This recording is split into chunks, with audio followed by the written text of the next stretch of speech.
Hi, I'm JP, and today we're going to be syncing a set of carbs. But first, you have to have an auxiliary gas tank, which Moto provides. So what we're going to do is we're going to fill this up.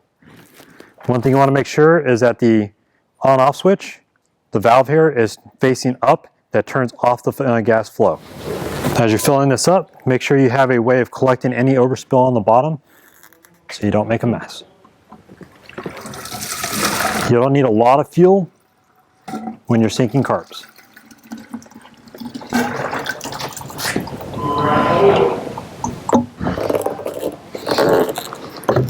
So you put the lid back on.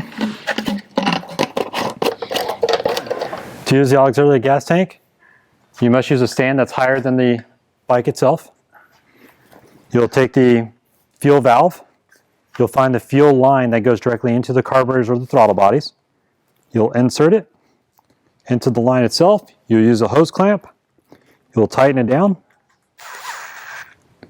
just enough to prevent it from leaking. When you're ready to get fuel to flow, you'll turn the valve in line with the fuel line itself, and then you'll have gas flow.